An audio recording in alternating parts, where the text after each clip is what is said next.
여러분 안녕하세요. 판타스틱 존쌤입니다. 5학년 1학기 국어 나요. 9단원 여러가지 방법으로 읽어요.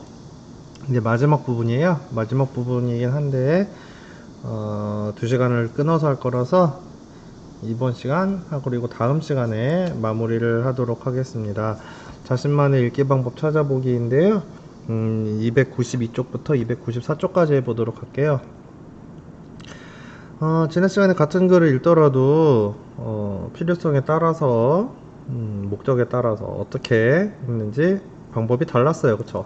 뭔가 훑어 읽는 것도 있었고 자세하게 읽는 방법도 있었고 그랬습니다. 자, 독서가들의 읽기 방법을 알아보자 그랬어요. 세종대왕은 같은 책을 100번 읽고 100번 쓰면 책 내용을 잊지 않는다고 말씀하셨어요. 여러 번 읽고 여러 번 썼다는 내용이죠. 그 다음에 헬렌 켈러는 듣지도 보지도 말하지도 못해 책을 읽는데 어려움이 있었대요. 하지만 헬렌 켈러는 손끝으로 책을 읽을 수 있게 되었어요. 헬렌 켈러는 평소 느끼지 못했던 대상과 감정을 상상하며 책을 읽었습니다. 어린이날을 만든 아동문학가 방정환은 어린이가 글을 읽는 다음에는 반드시 관련한 곳에 직접 가봐야 된다고 그랬어요. 글 내용을 오랫동안 기억하려면 직접 겪어보라고 했습니다. 책 바깥에 그런 세상을 경험해야 되는 게 중요하다고 그러는 거예요. 그쵸?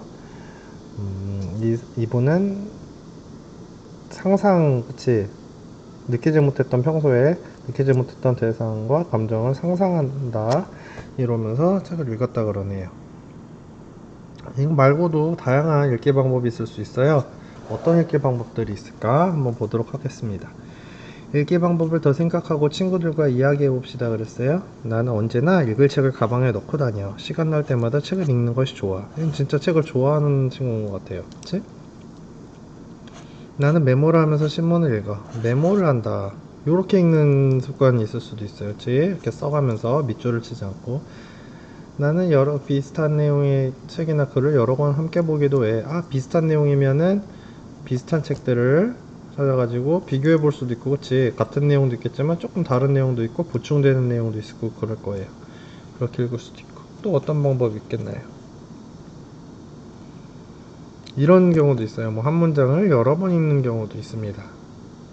뭐 한 두 번씩 읽는다든지 그런 것들이 있을 수 있어요. 말고도 뭐 밑줄 치면서 읽는 것도 있고 중요한 단어에 동그라미를 치면서 읽을 수도 있고 아니면 읽은 다음에 뭐 그림을 그린다든지. 지금 선생님이 준비한 게 아니거든요. 근데 머릿속으로 막 생각하다 보니까 너무 다양한 읽기 방법이 있어요. 한번 잘 생각해서 여기다 하나 썼으면 좋겠어요. 3번이 굉장히 중요해요. 3번이 아주 중요한 내용이기 때문에 저 읽게 보세요. 사실은 이게 거의 끝이에요. 영상은 엄청 짧을 거예요. 오늘 영상은 엄청 짧겠지만 여러분도 이거를 되게 중요하게 잘 써줘야 되기 때문에 읽고 싶은 책이나 글을 찾아 자신만의 읽기 방법을 정리해 보세요. 일단 책이나 글의 제목, 자기가 일단 최근에 읽고 싶었던 책을 찾아주면 되겠죠. 책을 읽고 싶었던 책을 찾아줍니다. 자신만의 읽기 방법 찾기. 어떻게 읽는 것인가요? 언제 어디에서 주로 읽나요? 그렇게 읽을 때 좋은 점은 무엇인가요? 어떤 책이나 글에 적용할 수 있나요? 읽기 방법이 굉장히 여러 가지가 있었어요. 뭐 이런 분들 여기 나와 있는 거 여러 번이 쓰는 거 이런 것들을 참고를 해서 여기다가 써주면 되겠죠. 자신만의 읽기 방법을. 만약에 뭐 메모하면서 읽기를 내가 써보려고 그래요. 그러면은 메모하면서 읽기. 언제 어디에서 뭐 숙제할 때 뭐 그렇게 읽을 때 좋은 점은 중요한 내용을 정리하면서 읽을 수 있어요. 어떤 책이나 글에 적용할 수 있어? 중요한 정보가 담겨 있는 알려주는 글을 읽을 때 사용할 수 있어요. 예를 들면 이런 식으로 여러분들이 써줄 수 있겠죠. 왜냐하면 이게 되게 중요해요. 좀 쓰기 어려울 수도 있어요. 하지만 여러분들이 자신만의 읽기 방법을 써야 돼요. 여기 힌트 있습니다. 자신이 좋아하는 책 읽기 방법을 떠올리고 읽는 목적에 따라 읽는 방법이 다를 수 있어요.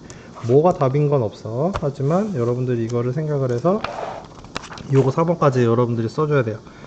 친구들의 자신만의 읽기 방법을 소개해 봅시다. 물론 등교하는 학생들은 이 부분은 다음 시간에 넘겨도 되겠지만 원격 수업을 하는 학생들은 이 부분은 써야 돼요. 어떻게 해요? 이 내용을 좀 정리를 해서 글로 써주세요. 사진을 찍을 수도 있기는 있어요. 이게 어느 정도 다 됐으면은 요거를 사진을 찍어. 그렇게 해서 소개를 해. 글 올리는 것까지. 요거까지가 이번 시간이에요. 왜냐면은 다음 시간에 끄는 이유가 다음 시간에 여러분들 그 내용을 공유를 해서 어느 정도 사진이나 글을 올렸으면은 그걸 보고 여러분들이 정리를 해야 된단 말이죠. 그렇기 때문에 이번 시간에는 이 읽기 방법 소개하는 거, 소개를 어떻게 한다?